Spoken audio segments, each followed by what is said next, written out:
नमस्कार, मैं दुर्गेंद्र चौहान और आप मंथन देख रहे हैं। राजनीतिक गलियारों में कब क्या गूंजने लगे, किसकी टीआरपी ऊपर हो जाए, कौन नीचे हो जाए, ये पता नहीं और इसका अंदाजा भी नहीं लगाया जा सकता। कभी संभल उठता है तो कभी अडानी चलने लगता है। विरोधाभासी सोरोस को भी बीच में ला दिया जाता है, लेकिन अब चैप्टर बदला है और इस चैप्टर में दिल्ली की राजनीति और वोट घोटाला उभर कर सामने आया है, या यूं कहें इलेक्टोरल फ्रॉड। आम आदमी पार्टी ने आज इस पर बीजेपी की ही पूरी क्लास लगा दी और बड़े गंभीर आरोप भी मढ़े। चूंकि आपको ये जानकारी होनी चाहिए कि फरवरी 2025 में दिल्ली में विधानसभा चुनाव होने हैं। अरविंद केजरीवाल एक बार फिर दिल्ली की सत्ता पाने के लिए लगातार प्रयासरत हैं। ऐसे में दिल्ली घेरो अभियान अब शुरू हो चुका है और आपको हम बताने वाले हैं कि किस तरीके से ये इलेक्टोरल फ्रॉड का आरोप लगाया गया है और अगर ये तथ्य सही हैं तो वास्तव में इस तरह की चीज़ें क्या चुनाव में हो रही हैं क्या। और जिस छत्तीसगढ़ मॉडल की बात हो रही थी वो मॉडल हरियाणा में लगा, फिर महाराष्ट्र में लगा, जो विपक्ष आरोप लगा रहा था, तो क्या यही मॉडल है? ये बड़ा गंभीर आरोप है। मनीष सिसोदिया, केजरीवाल, राघव चड्ढा, इन तमाम नेताओं ने आज प्रेस कॉन्फ्रेंस की और ये गंभीर आरोप लगाया कि भारतीय जनता पार्टी के इशारे पर उसके लोग, जो गैर भाजपा विचारधारा के लोग हैं, भाजपा के समर्थक नहीं हैं, उनके वोट कटवाने के लिए एक एक आदमी 4-4 हज़ार, 3-3 हज़ार, 4-400, 5-500 एप्लीकेशन दे रहा है। और ये एक ट्रेंड है, पूरी दिल्ली की सारी विधानसभाओं में इस तरीके का ट्रेंड देखने को मिला है। तो हर विधानसभा में क्या 5-7 हज़ार वोट कटवाने की रणनीति है? ये एक चुनावी रणनीति है क्या? और क्या भारतीय जनता पार्टी छत्तीसगढ़, महाराष्ट्र, हरियाणा और अब दिल्ली क्या इसी रणनीति से जीतने जा रही है? ये बड़ा सवाल है। संबित पात्रा, राज्यसभा के बीजेपी के सांसद, लोकसभा के पुरी से, उन्होंने इस बात को कहा कि जब विपक्ष जीतता है तो ईवीएम में खोट नहीं और जब हारता है तो ईवीएम में खोट होती। ये बात ईवीएम की है, लेकिन ये एक अलग तरीके का फ्रॉड चुनावी सिस्टम में, और आम आदमी पार्टी के बड़े नेताओं ने आरोप लगाया कि ये चुनाव आयोग की मिलीभगत से हो रहा है। तो आज मंथन में चर्चा हम करेंगे दिल्ली के इलेक्टोरल फ्रॉड की।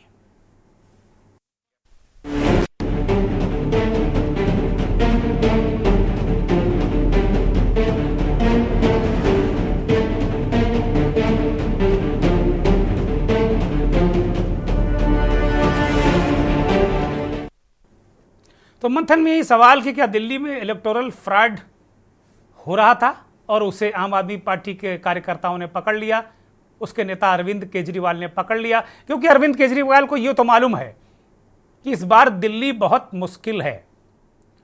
जिस तरीके से उनको जेल में रखा गया 177 दिन, उनकी आधी से ज़्यादा पार्टी जेल में चली गई, उनके एक एक नेता को जेल में डाल दिया गया और अभी तक वो सिलसिला जारी है। बहुत सारे आम आदमी पार्टी के नेता भारतीय जनता पार्टी ज्वाइन कर चुके हैं। अभी कैलाश गौतम थोड़े दिन पहले ही उन्होंने ज्वाइन किया बीजेपी। और इसी तरीके से एक एक करके एक एक एमएलए, एक एक नेता, कोई जेल में जा रहा, कोई किसी मामले में, कोई ईडी, सीडी, पीडी, जितने भी मामले हैं आम आदमी पार्टी के तमाम नेता जेल गए। कुछ बाहर भी आए, केजरीवाल भी हैं उसमें, मनीष सिसोदिया और संजय सिंह भी उनमें हैं। तो केजरीवाल को पता है कि किस तरीके से इस बार उन्हें आक्रामक रणनीति के तहत चुनाव लड़ना होगा। और ये बात तो सही है कि भारतीय जनता पार्टी की काट भी केजरीवाल है, क्योंकि केजरीवाल ने ही जो राजनीति में अन्ना आंदोलन में किया, उसी से बहुत कुछ सीखकर भारतीय जनता पार्टी ने सत्ता प्राप्त की।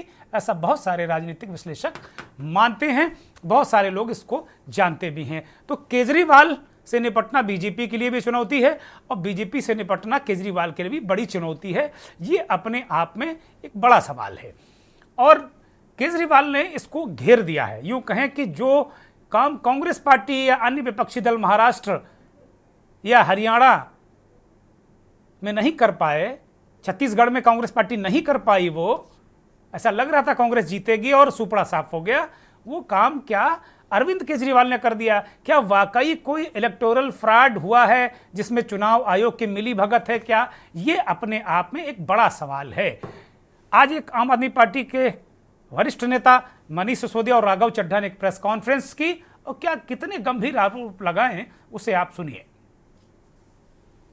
भारतीय जनता पार्टी की एक बहुत बड़ी साजिश का पर्दाफाश करने के लिए आपके सामने आए हैं कि किस तरह से भारतीय जनता पार्टी दिल्ली में लोकतंत्र, संविधान सबको खत्म करने पे तुली हुई है, चुनाव प्रक्रिया को एक मजाक बनाने पे तुली हुई है। किस तरह से वो चुनाव आयोग की चुनाव की पूरी मशीनरी का दुरुपयोग करके अपने कार्यकर्ताओं के माध्यम से बड़े पैमाने पर वोट कटवा रही है और इलेक्शन को एक तरह से एक औपचारिक प्रक्रिया बनाने की साजिश रच रही है। अरविंद केजरीवाल जी ने कुछ दिन पहले आपके सामने रखा था कि कैसे शाहदरा विधानसभा में वोट कटवाने के लिए भारतीय जनता पार्टी के कार्यकर्ताओं द्वारा ऐसे लोगों के विरोध एप्लीकेशन दे दी गई है उनका वोट कटवाने के लिए जो अपने घरों पर 30-30 साल से रह रहे हैं और अभी भी वहीं रह रहे हैं। उन्होंने बाकायदा लोगों को आपके सामने प्रेजेंट किया था, उन्होंने बाकायदा वोटिंग कार्ड दिखाए थे। उसके बाद मीडिया ने भी बहुत सारे लोगों के घर जा जाके बताया था कि देखिए ये लोग यहीं पे रह रहे हैं, लेकिन भारतीय जनता पार्टी के कार्यकर्ता चुनाव आयोग के साथ मिलकर उनके वोट कटवाने में लगे हुए हैं। समरी रिवीजन का जो 2 महीने का एक प्रोसेस शुरू हुआ था कि 2 महीने में चुनाव आयोग के खुद के अफसर घर घर जाकर चेक करेंगे कौन वोटर रहता है कौन नहीं रहता और एक ड्राफ्ट इलेक्टोरल रोल जारी करेंगे। वो प्रक्रिया 28 अक्टूबर को समाप्त हो गई, इस वर्ष की 28 अक्टूबर।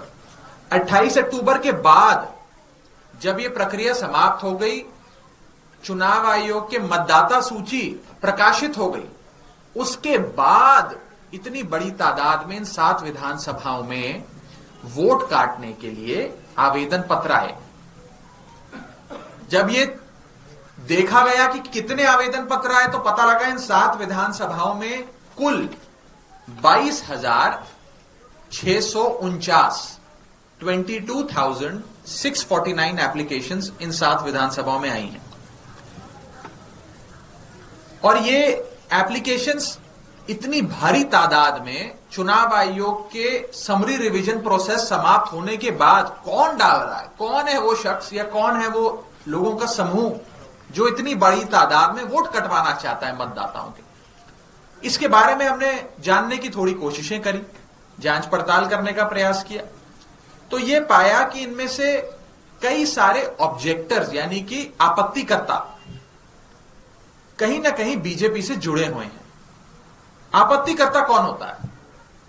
किसी का भी वोट काटने के लिए एक आवेदन पत्र चुनाव आयोग में दाखिल किया जाता है और वो एक आपत्तिकर्ता दाखिल करता है कि भाई मैं शिकायत करता या आपत्ति करता हूं, मैं चाहता हूं इस शख्स का वोट काटा जाए क्योंकि ये शख्स अब हमारे विधानसभा क्षेत्र में नहीं रहता या इनका देहांत हो गया है। जब उस आपत्तिकर्ता के ऑब्जेक्टर्स के हमने नाम छांटे इन 7 विधानसभाओं में और जांच पड़ताल करने की कोशिश करी तो यह पाया गया कि कुछ लोग जो कहीं ना कहीं बीजेपी से जुड़े हैं उन्हीं लोगों ने मैक्सिमम एप्लीकेशंस वोटर डिलीशन की दी गई हैं। मैं उदाहरण के तौर पर ये सारे दस्तावेज आपको उपलब्ध करा देंगे। जनकपुरी विधानसभा में 24 ऐसे लोग चिन्हित हो पाए हैं जिन्होंने कुल मिलाकर 4,874 वोट काटने की एप्लीकेशनें दी हैं। मात्र 24 लोगों ने 4,874 वोट काटने की एप्लीकेशंस दी हैं और इन 24 का कहीं ना कहीं जुड़ाव भारतीय जनता पार्टी से साफ तौर पे नजर आता है। मैं बता दूं कि जनकपुरी में कुल मिलाकर मतदाता सूची प्रकाशित होने के बाद 7,055 वोट काटने की एप्लीकेशनें आई। 7,055 में से 4,874 इन 24 लोगों ने दी हैं। ये मैं उसका पूरा ब्यौरा लाया हूं, ये मैं भी आपको दे दूंगा। इसके बाद अगली विधानसभा है करावल नगर। इसमें कुल मिलाकर 3,861 एप्लीकेशन वोट काटने की आई, जिसमें पता लगा कि 3,260 यानी कि 3,260 एप्लीकेशनें सिर्फ 2 लोगों ने दी हैं। 2 लोगों ने 3,260 वोट काटने की एप्लीकेशन एक विधानसभा क्षेत्र करावल नगर में दी हैं। एक कोई स्वाति पांडे जी हैं, एक लकी गुप्ता जी हैं, इनकी भी मैं डिटेल लाया हूं, ये भी मैं आपको दे दूंगा। एसी नंबर 52 तुगलकाबाद, यहां पर कुल मिलाकर मतदाता सूची प्रकाशित होने के बाद 4016 वोट काटने की एप्लीकेशनें आई, जिसमें से 2435 वोट काटने की एप्लीकेशन मात्र 15 लोगों ने दी है। यानी कि 15 लोग मिलके 2435 लोगों के वोट कटवाना चाहते हैं, और ये 15 लोग वो हैं जिनके तार बीजेपी से जुड़ते हैं। फिर पालम विधानसभा, जिसमें 9 ऐसे लोग जिन्होंने 1641 एप्लीकेशनें दी, ये वो 9 लोग हैं जिनके तार बीजेपी से जुड़ते हैं। हरिनगर, जहां मात्र 4 लोगों ने 637 एप्लीकेशंस दी वोट काटने की, इन 4 लोगों के भी कहीं ना कहीं तार बीजेपी से जुड़ते हैं। मुस्तफाबाद, एक ही आदमी ने 534 वोट काटने की एप्लीकेशन दे दी है। एक आदमी एक विधानसभा क्षेत्र में 534 वोट कटवाने की एप्लीकेशन दे रहा है। राजकुमार नाम का ही शख्स है। और रजौरी गार्डन में 6 लोगों ने 571 वोट काटने की एप्लीकेशन दी। कुल मिलाकर रजौरी गार्डन में 1297 एप्लीकेशंस आई, जिसमें से 571 एप्लीकेशंस इन 6 लोगों ने दी, जिनके नाम आज भी हम सार्वजनिक करेंगे। इनके भी तार बीजेपी से जुड़ते हैं। हमने थोड़ी जांच पड़ताल करने की कोशिश करी कि ये लोग कौन हैं और जिनके बारे में हम कह रहे हैं जिनकी तार बीजेपी से जुड़ते हैं। तो एक, जैसे कि उदाहरण के तौर पे जनकपुरी में 194 वोट काटने की एप्लीकेशन एक ये महेंद्र कुमार मलिक जी हैं जिन्होंने दिया है। ये बीजेपी के मेंबर हैं। ऐसे ही एक जनकपुरी में एक और हैं प्रिंस गर्ग जी, इन्होंने 50 एप्लीकेशन दी हैं, ये भी बीजेपी से जुड़े हुए हैं, उनकी मेंबरशिप डिटेल्स हैं। ऐसे ही जनकपुरी में एक और हरी शर्मा जी हैं, उनका भी ऐसा ही है। मुस्तफाबाद में मैंने जिन राजकुमार जी का जिक्र करा वो ये रहे बीजेपी के नेताओं के साथ। तो कहीं ना कहीं या तो वो बीजेपी से प्रत्यक्ष रूप से अप्रत्यक्ष रूप से जुड़े हुए हैं, उनके साथ काम कर रहे हैं, या तो उनके दफ्तर में पगार लेकर काम कर रहे हैं, या उनके समर्थक हैं, या उनके कार्यकर्ता। इस प्रेस कॉन्फ्रेंस के बाद आम आदमी पार्टी के संयोजक अरविंद केजरीवाल, दिल्ली के मुख्यमंत्री आतिशी और संजय सिंह चुनाव आयोग गए और अपनी शिकायत दर्ज कराई और कहा कि ये इलेक्टोरल फ्रॉड है, ये चुनाव निष्पक्ष नहीं हो रहा है। दिल्ली में जो चुनाव होने जा रहा है वो निष्पक्ष नहीं है, क्योंकि चुनाव आयोग भी इसमें चुप है और भारतीय जनता पार्टी एक सिलेक्टेड तरीके से वोट कटवा रही है जो उसके समर्थक नहीं है। इलेक्शन कमीशन के आभारी हैं कि उन्होंने शॉर्ट नोटिस पे हमें मिलने का समय दिया। हमने इलेक्शन कमीशन के सामने 3000 पेजेस के सबूत रखे कि किस तरह से भारतीय जनता पार्टी दिल्ली के मौजूदा लोगों के, जो लोग अपने अपने घरों में कई कई सालों से रह रहे हैं, उन लोगों के बहुत बड़े स्तर के ऊपर हजारों की तादाद में वोट कटवाने का षड्यंत्र रच रही है। हमने उनके सामने रखा कि किस, और ये जो वोट कटवाए जा रहे हैं ये अधिकतर गरीब लोगों के, एससी लोगों के, दलितों के, पूर्वांचली लोगों के, जो कि झुग्गियों में रहते हैं, कच्ची कॉलोनियों में रहते हैं, ऐसे लोगों के वोट कटवाने का षड्यंत्र रचा जा रहा है। और आप सोच सकते हो कि एक वोट का मायना क्या होता है एक आम आदमी के लिए। अरविंद केजरीवाल ने बहुत सारी बातें कही। उन्होंने कहा कि बहुत सारे वो राज उजागर करेंगे और उन्होंने कहा कि दलितों, गरीबों, झुग्गियों के वोट कट रहे हैं। जाहिर सी बात है कि दिल्ली में जो स्ट्रांग होल्ड है अरविंद केजरीवाल का वो झुग्गियों के अंदर सबसे ज़्यादा है और अरविंद केजरीवाल की सरकार दिल्ली की झुग्गियां ही बनाती हैं और उन्हीं झुग्गियों में अगर वोट एक एक विधानसभा में 6 से 7 हज़ार वोट अगर कट जाएगा तो फिर अपने आप में कहीं ना कहीं ये कोई कैलकुलेशन जरूर चल रहा है। अगर भारतीय जनता पार्टी ऐसा कर रही है, उसके कार्यकर्ता अगर ऐसा कर रहे हैं, चुनाव आयोग चुप है, तो ये मिली भगत है और कहीं ना कहीं कुछ तो गड़बड़ है। और ये जो गड़बड़ी है ये एक बाकायदे कैलकुलेटेड है कि भाई किन विधानसभाओं में बीजेपी कमजोर है, वहाँ क्या होना चाहिए। विपक्ष ईवीएम करता रहे और एक नया तरीका ईजाद किया गया, जिसे विपक्ष ने बीच बीच में छत्तीसगढ़ मॉडल कहा, हरियाणा मॉडल कहा।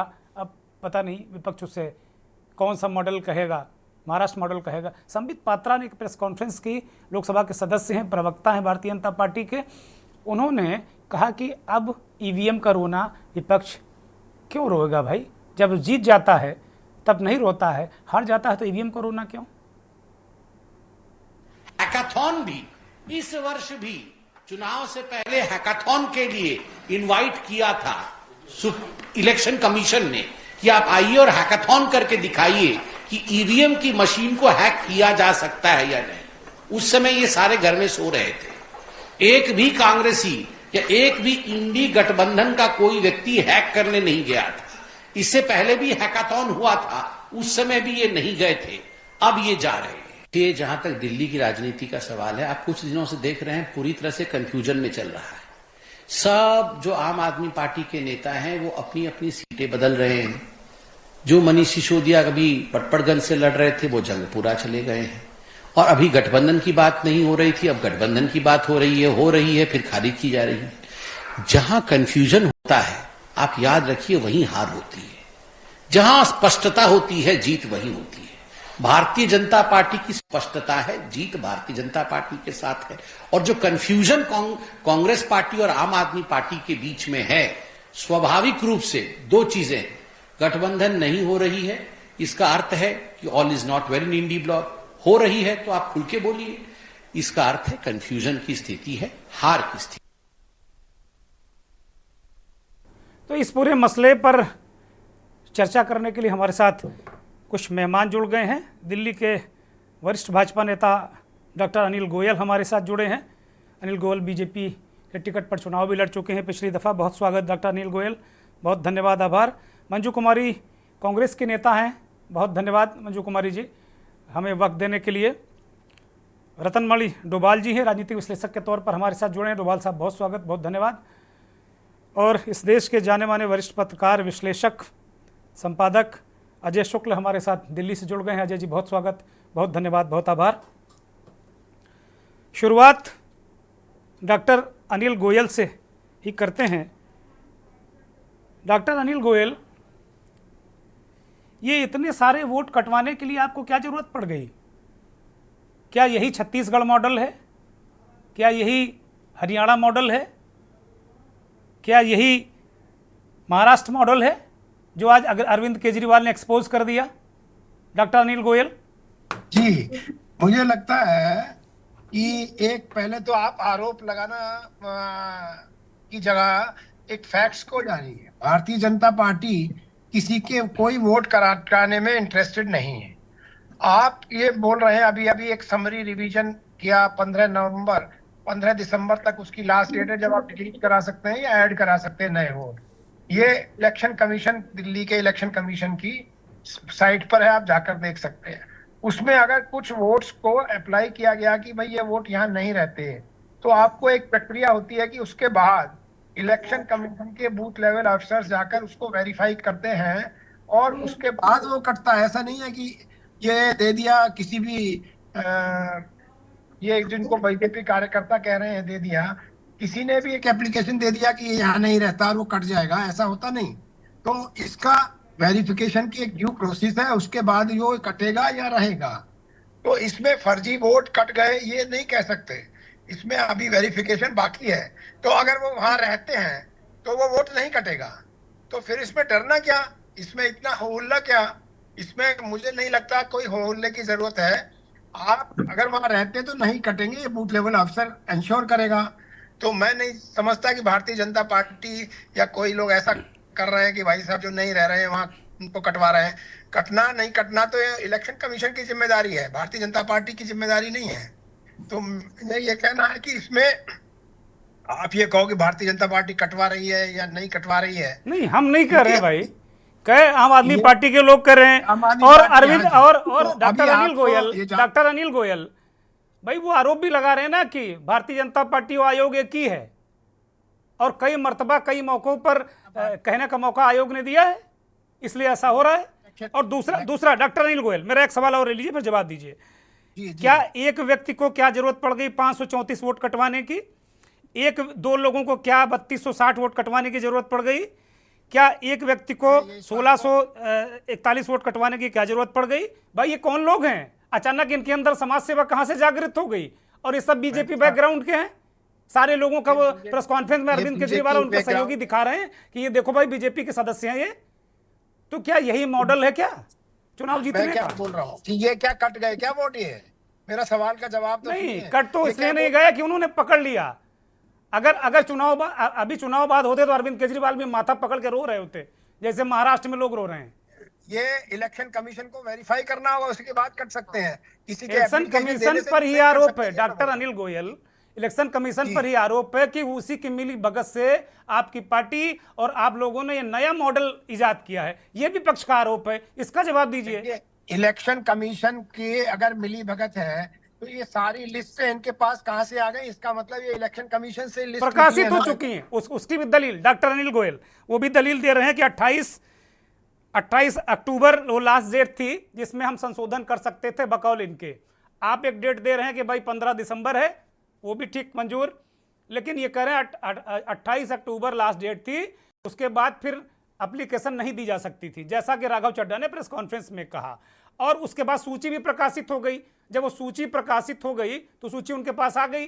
अब ऐसी कौन सी जरूरत पड़ गई भाई कि एक एक आदमी 2,500-3,000 हजार लोगों के वोट कटवाने के लिए एप्लीकेशन दे रहा हो? और जबकि नियम है कि केवल एक व्यक्ति 10 लोगों के वोट कटवाने का एप्लीकेशन दे सकता है, ऐसा मेरी जानकारी में है। अगर गड़बड़ है तो संशोधित कर दीजिए इसको डॉक्टर अनिल गोयल। मैं बता, एक व्यक्ति ने दिया या दो व्यक्तियों ने दिया, मैं इस पर कमेंट ही नहीं कर रहा, मेरे पास फैक्ट्स ही नहीं है वो। भाई कमेंट तो मैं करना ही सिर्फ पड़ेगा इतना ना बात कहना चाह रहा आपको। हूं। यही तो थ्रस्ट है, यही तो मूल तत्व है इसका। ये इस मूल आरोप का तत्व- मूल तत्व यही है डॉक्टर अनिल गोयल। 28 अक्टूबर को जो लास्ट डेट थी वो नहीं थी। समरी रिवीजन का एक इलेक्टोरल रोल आया, उसके बाद आप अप्लाई कर सकते हैं 15 दिसंबर तक। वो उनके पास बीच में इलेक्शन कमीशन से जहां से भी इन्होंने ये डेटा निकाला है, तो इसका मतलब इलेक्शन कमीशन बायस क्या होगा? ये डेटा उनके पास कहां से आ सकता है? इलेक्शन कमीशन से ही आएगा। तो इसलिए मैं इस बात को मानने को तैयार नहीं हूं। इलेक्शन कमीशन ने सहज उनको ये डेटा नहीं दे दिया है। कमीशन सब लोग तो मिल कहीं गए। आरटीआई के माध्यम से आया होगा या कहीं से कहीं आया होगा, एकदम RTI आराम से जल्दी- परोस के नहीं दिया है। ये अभी अप्लाई हो रहा है सर। ये अभी तो दिसंबर नवंबर में जब भी तो अप्लाई हुआ, इतनी जल्दी आरटीआई में जवाब आने लगे तो हो गया। बहुत जल्दी है ये आरटीआई का जवाब। आप 15 30 दिन कहां में से देना होता, बाध्यता होती। अपने कानून को आप सवाल उठा रहे हैं, आरटीआई में 30 दिन बाध्यता होती है। बात है? तो हमने तो 6-6 महीने 1-1 साल देखा सर। ये भी तो बात आप है। अपनी सरकार में मेरा ठीक सिर्फ करिए ना इतना कहना इसको। है आपके सवाल के जवाब में। आप और ठीक करिए इससे सर, ज्यादा- आप व्यवस्था को ठीक करिए। अगर 6-6 महीने लग रहा है आरटीआई मिलने तो ठीक तो करिए। ये व्यवस्था को जो ठीक करें वो आरटीआई वाले, मैं उसका जवाब नहीं था। मैं व्यवस्था का पार्ट, मैं एक आम नागरिक हूँ जो यहाँ अपनी जगह काम करता हूँ। मैं कोई व्यवस्था का पार्ट नहीं हूँ, मैं कोई सरकारी अफसर नहीं हूँ, ना मैं कोई एडमिनिस्ट्रेटर हूँ जो मैं व्यवस्था को ठीक कर रहा हूं। भारतीय जनता मैं एक पार्टी के facts नेता हैं आप कि नहीं नरेट हैं? कर रहा हूँ। मैं एक फैक्ट्स नरेट कर रहा हूँ कि अभी समरी रिवीजन आया, उसमें लोगों ने अप्लाई किया, उसको बूथ लेवल अफसर चेक करे, काटे या वहाँ लोग हैं नहीं काटे, ये उसकी जिम्मेदारी, ना भाजपा की जिम्मेदारी ना किसी कार्यकर्ता की जिम्मेदारी। बूथ लेवल भाजपा अफसर के देखेगा कार्यकर्ता एक कार्यकर्ता 4-4 हजार और एप्लीकेशन दे ये दे। जो इलेक्शन कमीशन कट को आप जाए कह तो रहे हो अंधी में कि निकल सब गया। है, वो लिस्ट इनके पास कैसे आई? वो इलेक्शन कमीशन से आई। चलिए ठीक है, मतलब आप ये मान रहे हैं कि ये फर्जी हो हल्ला है, केजरीवाल माहौल बना रहे हैं बस, और कुछ नहीं। 5 साल पहले भी यही किया था। ये वोट कटेंगे तभी जब ये अगर यहाँ रहते हैं तो कटेंगे, नहीं रहते तो कटेंगे, अगर रहते हैं तो नहीं नहीं कटेंगे। अब तो नहीं कटेंगे, गारंटीड नहीं कटेंगे। अब तो मैं लिख कर दे रहा हूं, अभी हो चाहे ना हो, एक वोट नहीं कटेगा इसमें। डॉक्टर अनिल 5 गोयल साल पहले बिल्कुल नहीं कटेगा, आप देख इसी तरह लीजिएगा। वो एक प्रोसीजर है सर। आप देख लीजिएगा वो प्रोसीजर। आप भी बहुत पुराने नेता हैं, मुझे बहुत समय हो गया पत्रकारिता में। अब जब हल्ला मच गया कुछ नहीं कटेगा, बिल्कुल, आप देखना बीएलओ फटकेगा नहीं वहां पे जाके। अब एज इट इज ऐसे अप्रूव होगी लिस्ट, आप देख लीजिएगा। जी ठीक है, मैं लौटूंगा। डॉक्टर अनिल गोयल, मैं आपके पास आता हूं। कांग्रेस की नेता हैं हमारे साथ में, उनके पास जाऊंगा, लेकिन एक ब्रेक का इशारा हो रहा है तो मैं एक ब्रेक ले लेता हूं।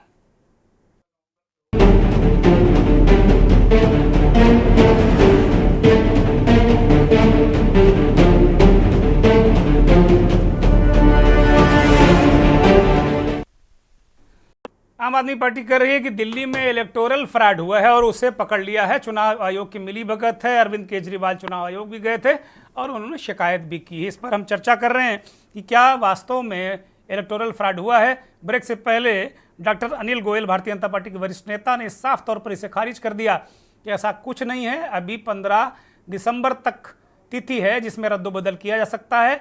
ये फाइनल सूची नहीं है। अगर जो लोग रह रहे होंगे तो उनकी जो वोट देने का अधिकार है, उनका नाम वोटर लिस्ट में रहेगा, बीएलओ चेक करेंगे। अभी ये कहना बहुत जल्दबाजी है और अरविंद केजरीवाल माहौल बना रहे हैं। डॉक्टर अनिल गोयल ऐसा कह रहे हैं। कांग्रेस की नेता मंजू कुमारी हमारे साथ जुड़ी हुई हैं, उनकी तरफ रुख करेंगे।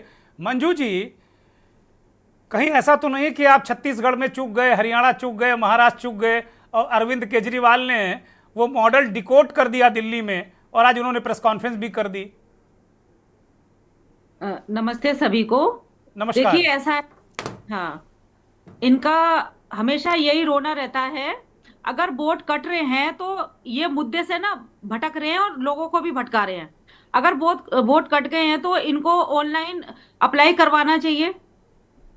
मुझे ऐसा लगता है कि आजकल तो ऑनलाइन 15 दिन में वोट बन के आ जाएंगे, तो ये ना उस प्रोसेस में जाके जनता को भटकाने का काम कर रहे हैं। इनको पता है कि मैंने 10 साल में कुछ नहीं किया जनता के लिए। जो हमने काम किए थे, हमारी स्वर्गीय शीला ने जो काम किए थे, जनता को याद है। तो इनको ये लग रहा है कि हम किस मुंह से विधानसभाओं में जाएंगे कि भाई हमने तो 10 साल में कुछ किया ही नहीं। ये तो पेरिस बनाने वाले थे दिल्ली को और सबको परमानेंट करने वाले थे। क्या किया इन्होंने? कुछ भी नहीं किया। तो अब इनको ये लग रहा है कि अब मैं मतलब क्या करूं ऐसा। अगर ये चाहे ना तो वोट अगर कट भी गए हैं, चलो अगर ये कह रहे हैं, अगर मैं उस पे भी जाती हूं, कटे नहीं है। तो मंजू जी जरा समझ लीजिए, कटे नहीं है। वो कह रहे हैं कि एक एक बीजेपी के कार्यकर्ता ने 4-4 हजार वोट कटवाने के लिए प्रार्थना पत्र दे रखे हैं। तो कहीं ये मॉडल तो नहीं है जिसका खामियाजा आपने छत्तीसगढ़ में भुगता, हरियाणा में भुगता, महाराष्ट्र में भुगता? क्या बीजेपी का नया चुनावी मॉडल है क्या? मेरा सवाल ये है। लेकिन आप केजरीवाल के खिलाफ ही खड़ी हुई हैं। आप बीजेपी के साथ खड़ी नजर आ रही हैं इस मसले पर। बीजेपी के साथ बिल्कुल नहीं खड़ी हूं। ये दोनों मिले हुए हैं। बस इनका तो यही रोना है क्योंकि इन दोनों ने कुछ भी काम नहीं किया है। ये इनका दोनों का ये मॉडल है कि काम ना करो और फिर उसको जब सांसद हो या एमएलए उसको चेंज कर दो। ठीक है, हमारी मंगोलपुरी में राखी बिरला जी थी, उनको मादीपुर उन्होंने शिफ्ट कर दिया। तो इन्होंने दिल्ली में सर इन्होंने कुछ करा ही नहीं है। मैं अपने बीजेपी का मॉडल आम आदमी पार्टी अपना रही है। हाँ, यही मैं कहूंगी। अगर इनको ऐसा लगता है कि वोट कट रहे हैं, जो इन्होंने हु हल्ला मचा रखा है, सुबह से प्रेस कॉन्फ्रेंस करे जा रहे हैं, पहले सिसोदिया जी ने की, फिर अब अरविंद जी ने की, तो ये मतलब जो मुद्दा है उससे भटका क्यों रहे हैं? अरे कट गए तो ऑनलाइन उसको अपने एमएलए को ऑर्डर करें और बिठाएं, वहां पे अपना टीम बिठाएं और ऑनलाइन अप्लाई करवाएं। 10-15 दिन में बन के वापस आ जाएंगे। प्रॉब्लम क्या है, कहाँ है?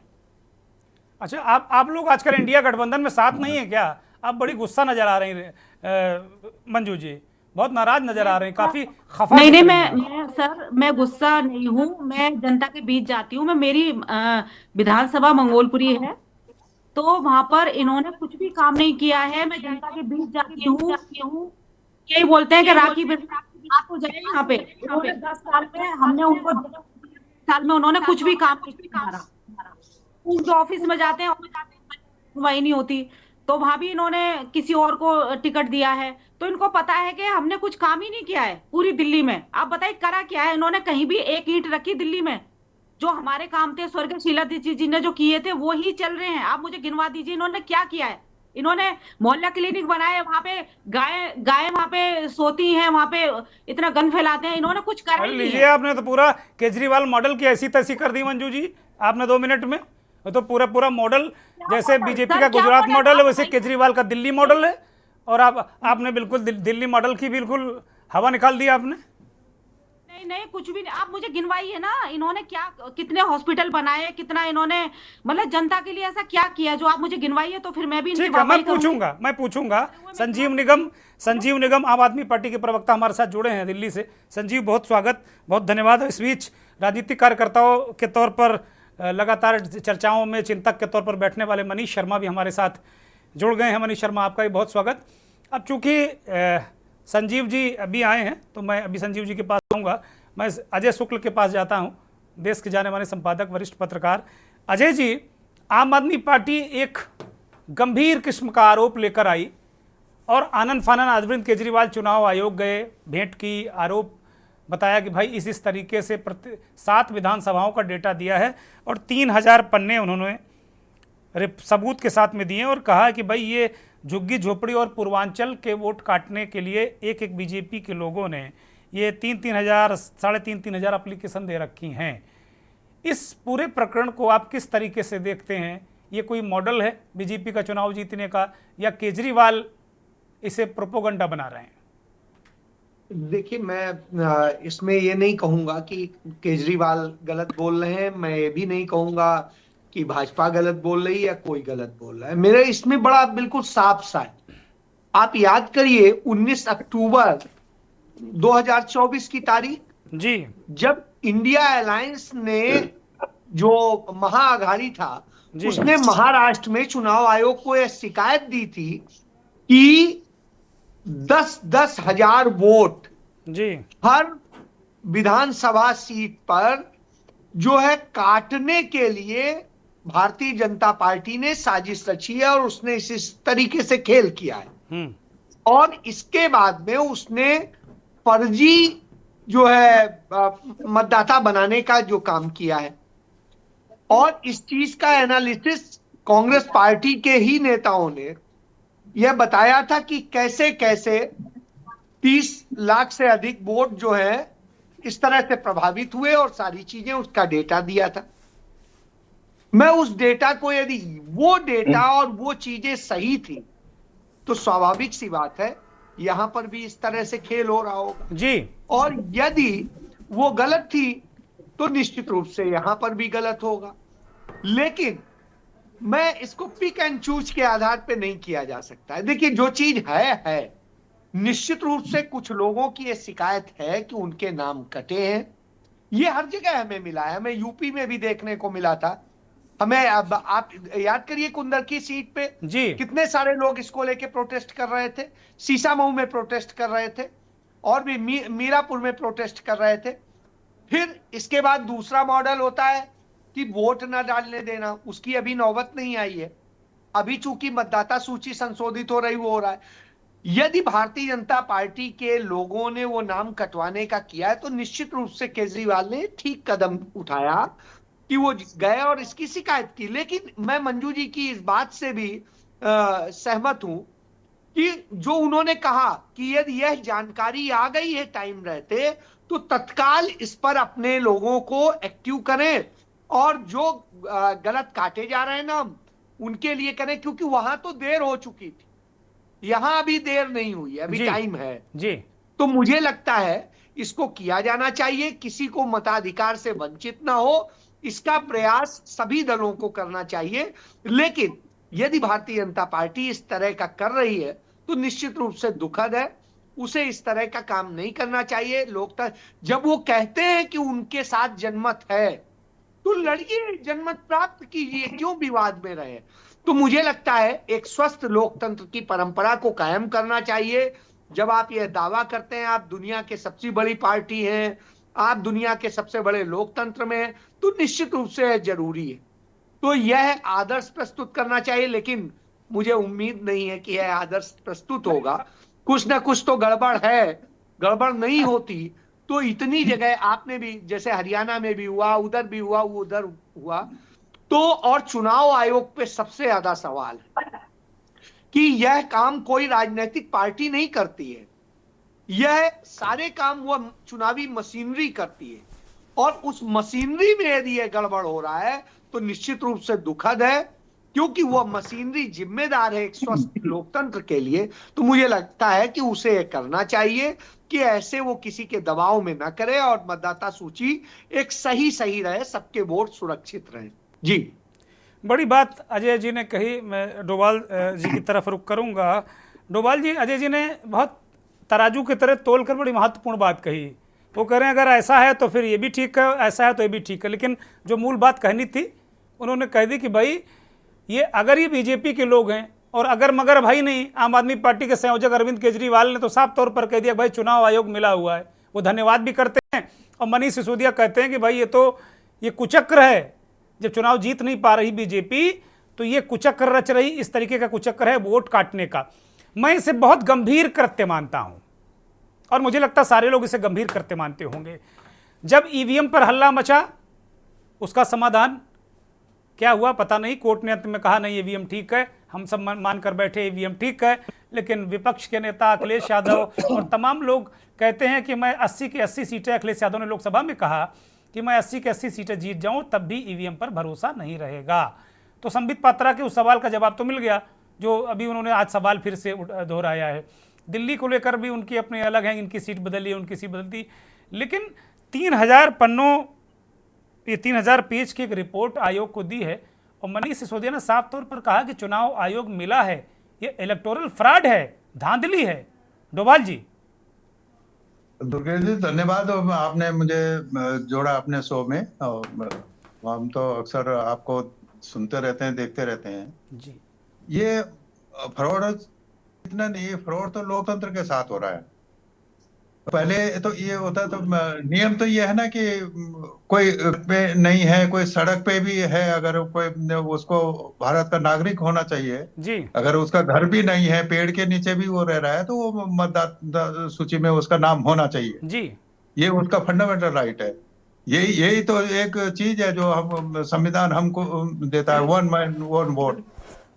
और उस वोट पे ही डकैती अगर होने लग जाए, कोई भी करे, ये मैं समझता हूँ कि जहां कांग्रेस है वहां कांग्रेस पे ये आरोप लगता है, जहां समाजवादी पार्टी अगर सत्ता में उस पे आरोप लगता है, को जो सत्ता में है उन पर यह आरोप लगता है। लेकिन दिल्ली में चूंकि देश की राजधानी है और भारतीय जनता पार्टी है, वहां पर जो सत्तारूढ़ दल है वहां पर ये आरोप लगा रहा है। मैं ये नहीं कह रहा हूं कि उनके आरोप सही नहीं है, मैं अपने अनुभव से ये कह सकता हूं कि जिस कॉन्स्टिट्यूंसी से मैं रहता हूं, जिस विधानसभा क्षेत्र में, उसमें तो एक घर में 250 वोट बन गए थे जी जी।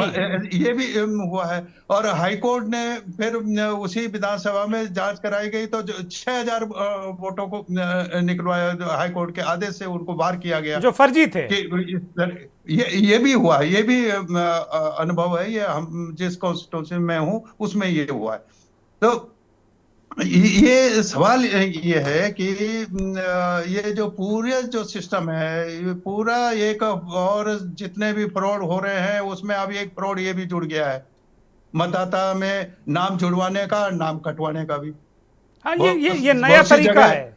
नाम जोड़े भी जाते हैं, बहुत जगह नाम कटवाए भी जा रहे हैं, जैसे ये आम आदमी वाले जो आरोप लगा रहे हैं वो हो रहा होगा, ये वो सब जगह होने लगा है। पहले ऐसा नहीं होता था, सब लोग, सब राजनीतिक दल ये होते थे पहले भी वोटर बना दो लोगों को, ये प्रतिद्वंदिता रहती थी। अब ये प्रतिद्वंद हो रहा है, कौन किसके कितने वोट कटवा सकता है।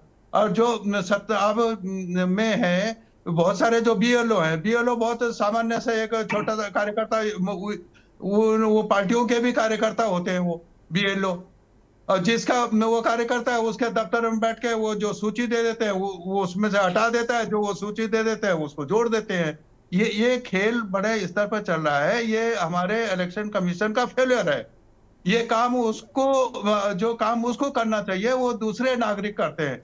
ये बड़ी बात है, ये बड़ी बात पर कोई नागरिक नहीं है तो जाए, उसमें क्या कोई आपत्ति है? कोई मर गया है या वो क्षेत्र से चला गया है, उस सूची से उसका नाम हट जाए, कोई आपत्ति की बात नहीं है। लेकिन आप बैलेंस करने के लिए कि ये आप लगा लें कि ये वोट आपके खिलाफ जाने वाला है, तब आप उसको मताधिकार से वंचित कर रहे हैं। इससे बड़ा तो कोई पाप हो नहीं सकता, कोई कार्रवाई कि आप इस तरह से वो कर रहे हैं। और ये होने लगा है, आपने भी गिनाया, सब जगह ये आरोप लगे, तो ऐसा नहीं है कि नहीं। लोकसभा चुनाव में उत्तर प्रदेश में, लोकसभा चुनाव में उत्तर प्रदेश में आरोप लगे कि जो बीजेपी की सरकार में जिन बीएलओ ने काम किया वो समाजवादी पार्टी के समर्थक थे, इसलिए बीजेपी हार गई। बीजेपी ने बाकायदे मंथन चिंतन बैठकों में ये बात कही कि समाजवादी पार्टी समर्थक बीएलओ की वजह से हम हार गए, और अब उसके बाद छाट के यूपी में बीएलओ बदले गए।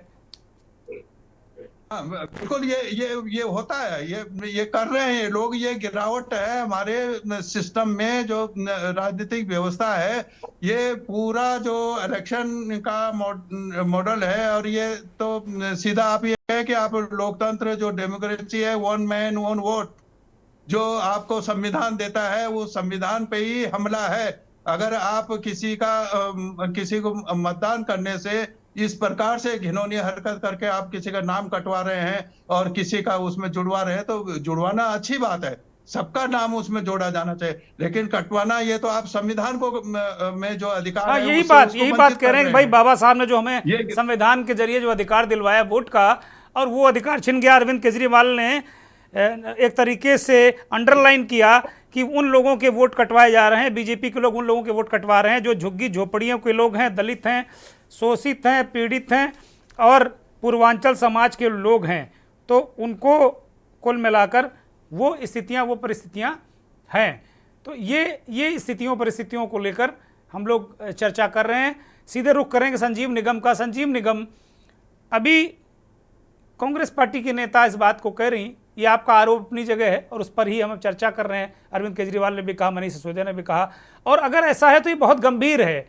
ये एक नया ट्रेंड है, ये नए तरीके से चुनाव जीतने का एक तरीका है, जो मुझे लगता है आप लोगों ने डिकोड कर दिया, कांग्रेस पार्टी या ने डिकोड नहीं किया। अगर ये सही है, अगर ये ट्रेंड सही है, तरीका सही है।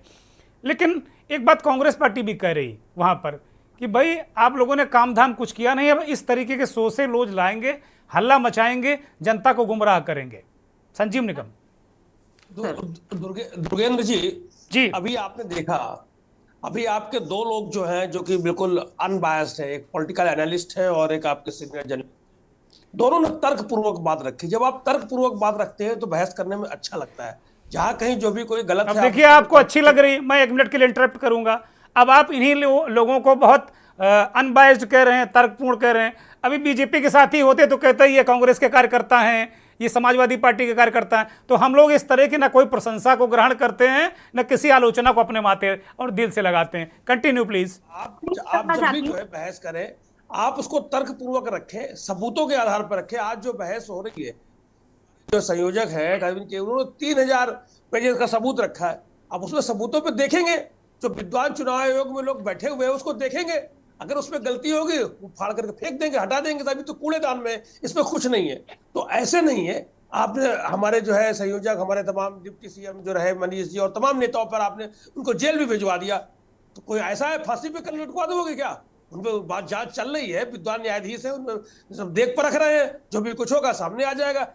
ऐसा थोड़ी अभी कि अंधा हो गया सब कुछ है। हाँ, हम लोग लड़ाई लड़ते रहे, मुझे याद है, मैं पार्टी में जुड़ा नहीं हूँ, ना कोई एमपी एमएलए बनने के लिए आया हूँ। कुछ देश में बदलाव हो रहा है, कुछ आप देखिए, कांग्रेस को भी देखिए, बीजेपी को भी देखिए, दोनों लोग कह रहे हैं साहब हम भी बिजली फ्री देंगे, हम भी वही करेंगे। नहीं, जब तुमको वही करना है तो तुम्हें कोई लोग, आपको कोई क्यों चुनेगा? आम आदमी पार्टी को लेंगे। आपने कहीं बिजली फ्री दी?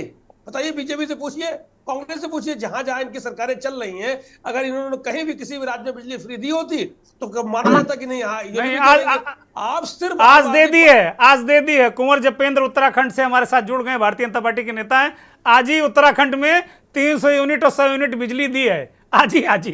तो केजरीवाल मॉडल कॉपी तो हो रहा है। बोलिए संजीव। बीजेपी से पूछ लीजिए, बीजेपी से पूछ लीजिए। नहीं, मंजू जी प्लीज, मंजू जी संजीव को बोलने दीजिए, मैं आपके पास आऊंगा। मंजू जी प्लीज,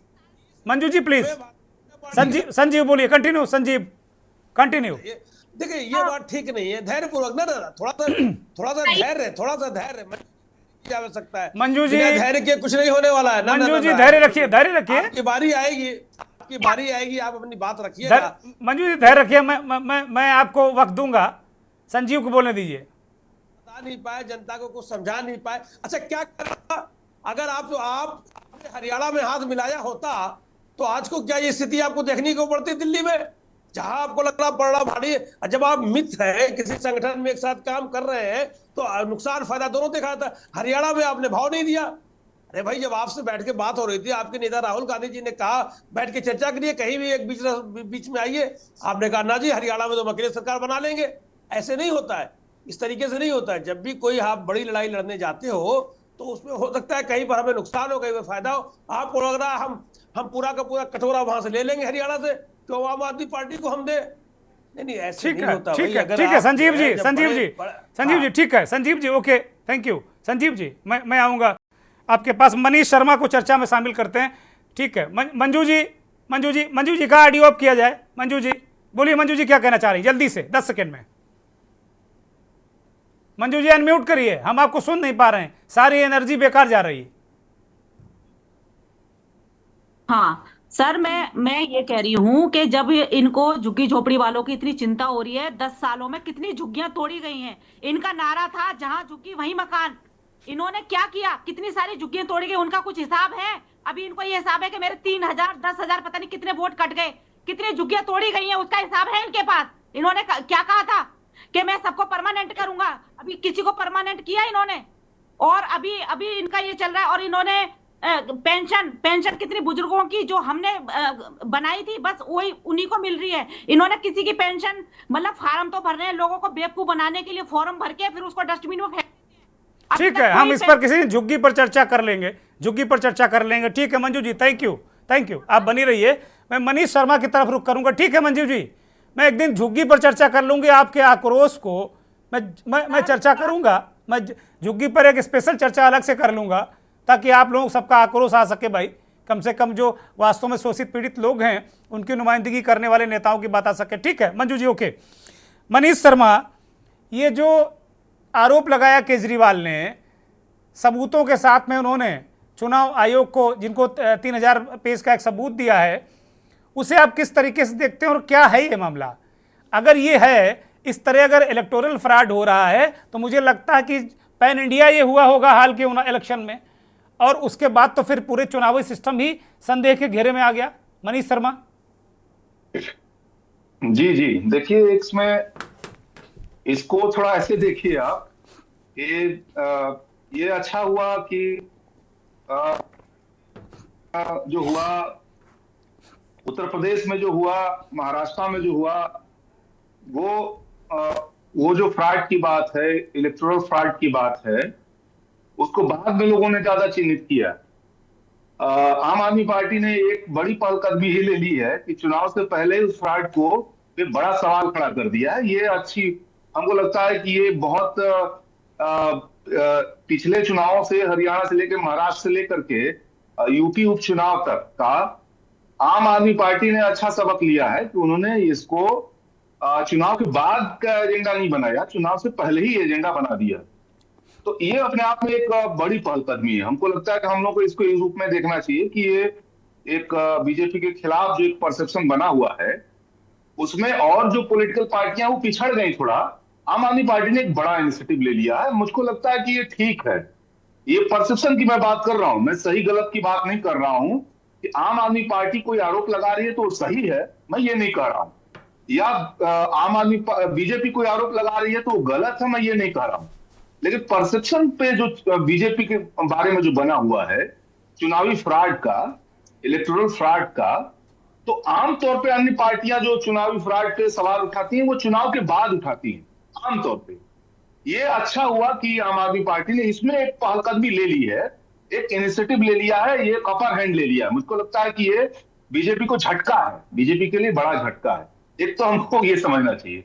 दूसरे परसेप्शन पे ये बात करूंगा कि नॉर्मली परसेप्शन क्या बन रहा है बीजेपी के खिलाफ। नॉर्मली परसेप्शन ये बन रहा है कि संसद में अगर सभापति है, संसद का सभापति हो तो पार्टी प्रवक्ता की तरह काम करता है, अदालत बीजेपी के हिसाब से काम करती है, चुनाव आयोग अपने हिसाब से काम करता है, ये पुलिस जो है अपने हिसाब बीजेपी के एंगल से काम करती है, नौकरशाही बीजेपी के एंगल से। एक परसेप्शन बन रहा है पूरे नेशन वाइड। जितनी स्वायत्त संस्थाएं हैं, आरबीआई है, ईडी है, सीबीआई है, ये जितनी स्वायत्त संस्थाएं हैं, उनके बारे में छवि ये बन रही है कि बीजेपी के जनसंगठन की तरह काम कर रहे हैं। तो एक ये समझना, ये जब आप चुनाव में जाते हैं, अगर ये परसेप्शन काम कर गया, ये परसेप्शन बन रहा है बहुत तेजी से बीजेपी के साथ, तो एक तो इसको भी हम लोग को समझना है कि सही गलत का मामला हटा दीजिए, परसेप्शन पे थोड़ा सोचिए। तीसरी बात मैं आपसे कह रहा हूं कि बीजेपी ने कुछ मॉडल प्रस्तुत कर दिए। हरियाणा मॉडल है चुनाव को अपने कंट्रोल में करने का, एक महाराष्ट्र का मॉडल है जहां एक दिन बाद 10% तक वोट बढ़ जाते हैं चुनाव आयोग के जरिए। एक यूपी उपचुनाव का मॉडल है जहां अल्पसंख्यकों को पुलिस ही वोट डालने से रोकती है और नौकरशाही उसको वोट डालने से रोक देती है। तो ये एक नया मॉडल दिल्ली वाला आ गया, ये दिल्ली वाला एक नया मॉडल आ गया कि अभी जो है आप इसको भी देखिए कि एक हरियाणा के आसपास एक प्राइवेट यूनिवर्सिटी है, मैं नाम भूल रहा हूं, वहां एक प्रोफेसर इकोनॉमिस्ट के, उन्होंने यूपी चुनाव का एक एनालिसिस किया था। वो ये एनालिसिस किया था कि यूपी चुनाव में जहां 10-20 हजार वोट से बीजेपी जीती है, वहां 10-20 हजार विरोधी विरोधी पार्टियों के वोटों का उसे गायब कर दिया गया था, नाम ही गायब कर दिया गया था। यानी बीजेपी वहां जीती 10,000 वोट से, तो विपक्षियों के वोट को 10,000 वोट काट दिया गया था। ये रिसर्च है। और उसके बाद मैं तथ्यात्मक बात बोल रहा हूं कि उनको यूनिवर्सिटी से निकाल दिया गया। तो मैं आपसे ये कह रहा हूं कि ये हमको लगता है परसेप्शन के मामलों में दिल्ली में बीजेपी थोड़ा पीछे चली गई है।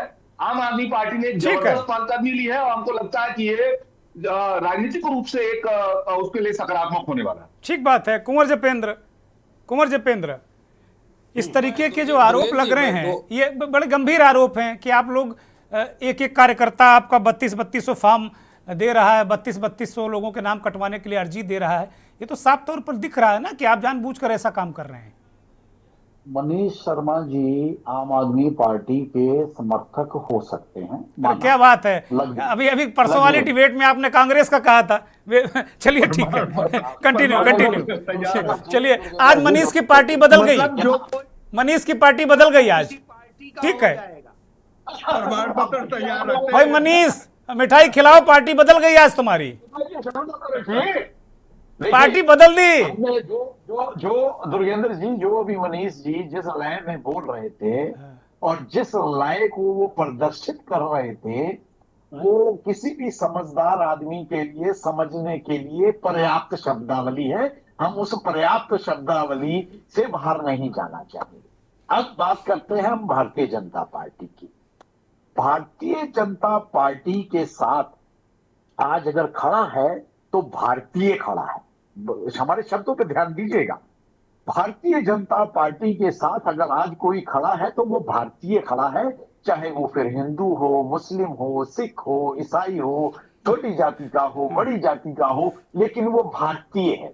और दूसरी तरफ तुष्टीकरण की राजनीति करने वाले दल, तुष्टीकरण की राजनीति करने वाले नेता, तुष्टीकरण की राजनीति करने वाले जो नीतियां और रीतियां हैं, उन रीतियों के अनुरूप अपने राजनीतिक आयाम हासिल करने वाले एक लोगों का एक बहुत अच्छा एक गठबंधन है। वो पूरी तरह से फोकस होकर बार बार भारतीय जनता पार्टी के ऊपर आक्रमण करता है।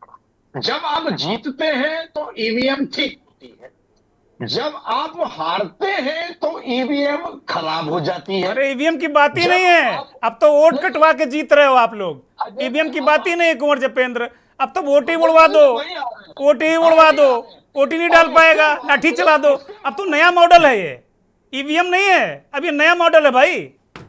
हम वही कह रहे हैं ना, अब ये तो तरक्की कर रहे हैं ना। अब नया मॉडल लेकर आ गए, छत्तीसगढ़ मॉडल।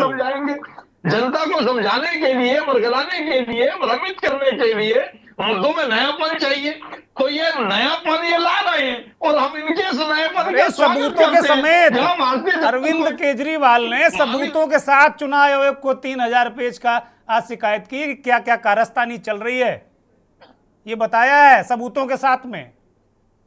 ये दुर्गेंद्र जी जिन सबूतों की आप बात कर रहे हो ना, तो वो एक स्क्रिप्ट है, और जब स्क्रिप्ट लिखी जाती है तो उसमें सब कैरेक्टर फिट किए जाते हैं, उसमें बकायदा उसकी भूमिका बनाई जाती है। तो उस भूमिका को बनाने में और इनके स्क्रिप्ट राइटरों की मेहनत का निश्चित तौर पे हम कहते हैं बहुत अच्छी आपने मेहनत करी, लेकिन देश की जनता, जो देश का आम भारतवासी है, जिसके भारतीयता मन में बसती है, वो आज भारतीय जनता पार्टी का आधार है। वो भारतीय जनता पार्टी ठीक है। अब मेरे पास ज्यादा वक्त नहीं है, एक छोटा सा कमेंट संजीव ने कहा छोटा सा कमेंट 10 सेकंड, फिर जल्दी से मैं खत्म करूंगा। मैं दुर्गेंद्र जी ये कह रहा था, भारतीय जनता पार्टी की सरकारों ने हमारी जो संस्थाएं हैं उनको सब निस्तानाबूद करने की दिशा में आगे बढ़ रहे हैं। मैं एक ताजा उदाहरण बात कर रहा हूं। अभी कल ही या परसों की बात है, शायद इलाहाबाद हाई कोर्ट में जज साहब क्या बोल रहे थे, हाँ, और उनको शेखर सुप्रीम कोर्ट ने यादव, संज्ञान में डॉक्टर लिया शेखर है। यादव। कैसे कह रहे हैं? अरे फिर अदालतों में तना लगा दीजिए, फिर हाथ उठवा करके बहुसंख्यक, जो बहुसंख्यक बोलेगा उसको आप ठीक है। करवा दो। अरे भाई साहब, खाप में क्या हो रहा है हरियाणा में? यही तो- ठीक है, थैंक यू, थैंक यू, रखना है थैंक और यू, देश थैंक यू, थैंक यू। ठीक है संजीव, ठीक है जपेंद्र। मनीष शर्मा 10 सेकंड जल्दी से, मनीष शर्मा। उसको नहीं मानोगे? ठीक है, ठीक है, ठीक है, ठीक है, बहस हो गई पूरी भाई। तहकीकात करते हैं, पूरी तहकीकात की जाती है संजीव। अदालतों में, सारे जो है इफ एंड बट्स सुने संजीव, जाते हैं, संजीव, दोनों कार्यक्रम पक्षों को, खत्म तब करना जाकर है मुझे, निर्णय प्लीज। आता है। संजीव, जो कह ठीक है, देगा, थैंक यू। तो वहां राष्ट्रपति भवन में जो है इकट्ठा होकर इनको फांसी पे लटका दो। ठीक है संजीव निगम। मनीष शर्मा, मनीष शर्मा जल्दी से रिएक्ट करिए, मनीष शर्मा। जो संस्थाएं आप बर्बाद कर रहे हैं। ठीक है Sanjeev Nigam, okay okay, please Manish Sharma जल्दी से 10 सेकंड। नहीं, मैं बस इतना कह रहा था कि अभी इस पूरे मसले पे बीजेपी पहली बार थोड़ा पिछड़ गई है और दिल्ली बीजेपी के लिए दूर होने वाला है। दिल्ली थोड़ी बीजेपी के लिए दूर हो गई है। मुझको लगता है कि बड़ा झटका लगने वाला है और ये इनिशिएटिव मुझको लगता है कि बीजेपी को बहुत संकट में डाल दिए। लीजिए, आप यही सब कहते हैं तो पता चला आपकी पार्टी रोज बदल जाती है। आप रोज सब इसी तरह की बातें करते हैं तो पार्टी आपकी बदल जाती है रोज रोज। अरे भैया, एक पार्टी में रहो। मनीष जल्दी से मंजू जी, एक 10 सेकंड की टिप्पणी। मंजू जी अनम्यूट करिए, अनम्यूट करिए। हाँ ठीक है, आपकी आवाज मिल रही, प्लीज। हाँ, मेरी टिप्पणी ये है कि अगर उन्हें पता चल गया है कि जो व्यक्ति है उनके पास पूरे तथ्य हैं कि इस व्यक्ति ने मतलब एप्लीकेशन दी है वहां पर ये वोट काटने के लिए, उसकी कंप्लेंट करें पुलिस में। पुलिस में कंप्लेंट क्यों नहीं कर रहे हैं? कंप्लेंट करें और जो सब सच सामने आएगा। और जो मैंने कहा है, अगर उन्हें ऐसा लग रहा है मुकदमा चले और चुनाव निपट जाए पुलिस कचहरी के और चक्कर में, पकड़ेगा कौन जहां इनको? से शिकायत दूर हो सकती है वहां पर शिकायत पहले की जाएगी। ठीक है, ठीक है, ठीक है। डोभाल जी 10 सेकंड जल्दी से। डोभाल जी, ये सिस्टम कैसे सुधरेगा? फिर मैं अजय जी के पास जाऊंगा 10 सेकंड के लिए। डोभाल जी प्लीज जल्दी से। ठीक है मंजू जी, ओके मंजू जी। सिस्टम तो जो ये तो गर्त में जा रहा है, ये इसके लिए तो लोग ही जब इसको खड़े होंगे तभी जाके सिस्टम सुधरेगा। ये तो पूरा सड़ा दिया है, चाहे आप जुडिशरी हो या संस्थाएं हो, कोई संगठन की तरह से वो काम कर रहे हैं, स्वायत्त संस्थाएं जितनी है। अब ये जो काम जिस पर हम बहस कर रहे हैं, ये बहस का सवाल नहीं था, तो चुनाव आयोग का काम है, इसलिए तो आयोग बना हुआ है। ठीक है डोभाल जी, थैंक यू। अजय जी अंतिम टिप्पणी बहुत संक्षिप्त में। अजय जी, जपेंद्र सॉरी आज नहीं दे पाऊंगा मैं समय मेरे, please. Thank you Japendra ji, thank you. अब आज समय नहीं दे पाऊंगा मैं। अजय जी अंतिम टिप्पणी जल्दी से। देखिए, मेरा मानना है कि चुनाव आयोग पे एक पारदर्शिता का वो आना चाहिए। वो भारतीय जनता पार्टी के एजेंट दिखाई दे या किसी और पार्टी के एजेंट दिखाई दे, ये नहीं होना चाहिए, बल्कि उसे जनता और जनमत के उसका सम्मान करते हुए, उसको ध्यान में रखते हुए कार्रवाई करनी चाहिए और मशीनरी का सदुपयोग होना चाहिए, ना कि दुरुपयोग। बहुत शुक्रिया अजय जी, डॉक्टर अनिल गोयल, मंजू कुमारी जी, अजय शुक्ला जी, रत्नमणि डोभाल जी, बहुत धन्यवाद। कुंवर जपेंद्र जी, तमाम दर्शकों का बहुत आभार। कुल मिलाकर चुनावी मशीनरी को अपना काम करना चाहिए ईमानदारी के साथ में। अगर वो ईमानदारी से काम करेगी, चुनाव आयोग हो, संस्थाएं हों, तो इस तरीके के आरोप नहीं लगेंगे। कई वक्ताओं ने इस कार्यक्रम के दौरान अदालत की तरफ भी उंगली उठाई। के न्यूज इससे सहमत नहीं है। अदालतें अभी भी सबसे ज़्यादा विश्वसनीय हैं और अदालतों का हम सम्मान करते हैं। नमस्कार।